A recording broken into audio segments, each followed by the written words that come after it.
বন্ধুরা, আজকে আবার আমি এসে গেছি একটা নতুন রেসিপি নিয়ে। রেসিপি হলো এই আলু দিয়ে আলু বড়ি আর এই উচ্ছে মানে করলা দিয়ে ঝাল চচ্চড়ি, বড়ি দিয়ে। তো এর জন্য আমার প্রয়োজন এই কটা কলাইয়ের ডালে বড়ি নিয়েছি, আর এই পাতলা পাতলা করে করলা কতগুলো কেটে নেওয়া হয়েছে, আর আলুগুলো পাতলা পাতলা করে কেটে নিলাম।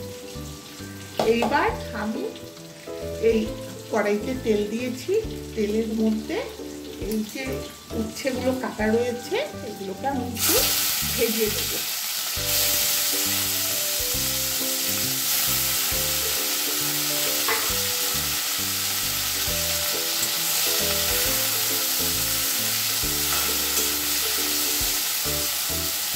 এগুলো একটু কড়া করে ভেজে নেব।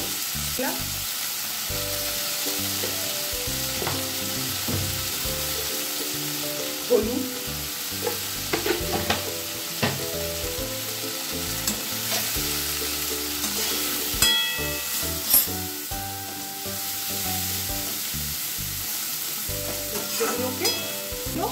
সর্ষে নিয়েছি, কটা কাঁচা লঙ্কা নিয়েছি, সর্ষে বাটা দিয়ে ঝাল।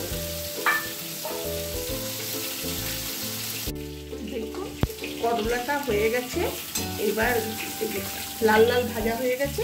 এবার এইটাকে আমি নামিয়ে নেব।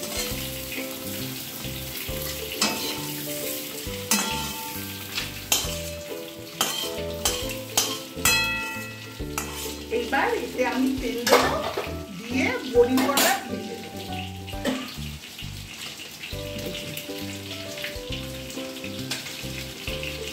তেল দিলাম তেলের মতো। এবার এই বড়িগুলো ভেজে তুলে নেবো। এই যে বড়িগুলো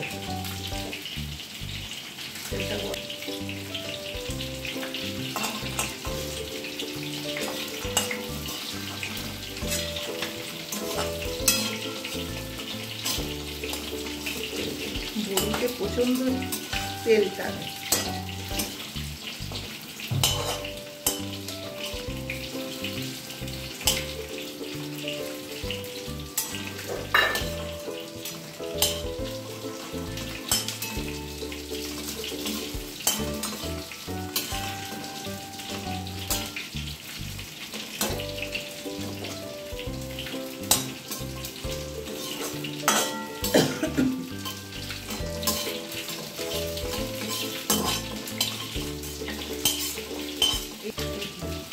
অল্প একটু তেল দিলাম, গরম হয়ে গেছে, পাঁচফোড়ন দিয়ে দিলাম।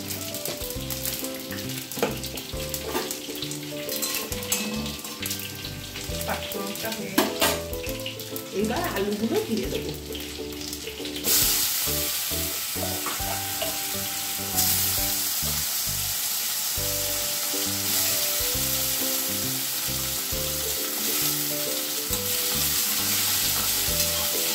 এটা ভাত দিয়ে খেতে খুব ভালো লাগে, আপনারা বাড়িতে বানাবেন। প্রথম পাতে ভাতের সাথে খুবই ভালো লাগে, খুব টেস্টফুল লাগে।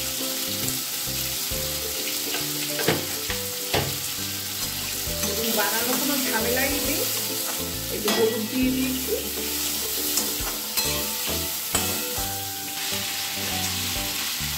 দেখুন। এইবার এটা ভাজা হচ্ছে,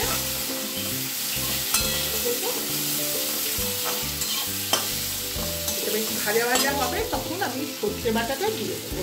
বন্ধুরা, আলুটা ব্রাউন কালারে হয়ে যাচ্ছে, আর আমি এই সর্ষে বাটাটার মধ্যে এই যে জল দেওয়া হলুদ দেওয়া আছে, এর মধ্যে একটু আমি লঙ্কার গুঁড়ো আমি দিয়ে দেবো, একটুখানি এতটুকু লঙ্কার গুঁড়ো দিলাম। কারণ হলো আমি এতে তো কাঁচা লঙ্কা দিয়ে বেটেছি, জাস্ট একটু রং হওয়ার জন্য। এইবার আমি এইটার মধ্যে এই যে এই সর্ষে বাটাটা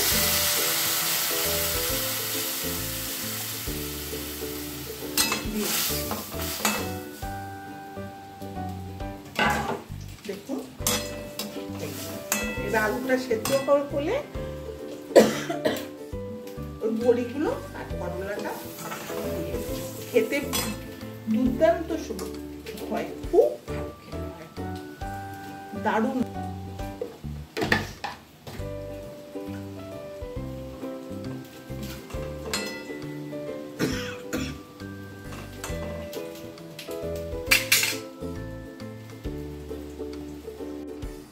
দেখুন আলুটা সেদ্ধ হয়ে গেছে, এই যে সব আলুগুলো সেদ্ধ হয়ে গেছে। এইবার আমি এর মধ্যে এই করলা ভাজাগুলো দিয়ে দেব। এই করলা ভাজাটা দিয়ে দিচ্ছি।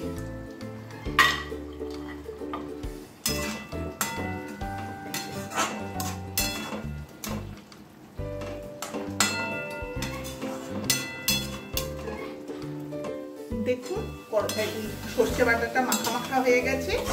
এইবার আমি এর মধ্যে এই বড়িগুলো দিয়ে দিচ্ছি।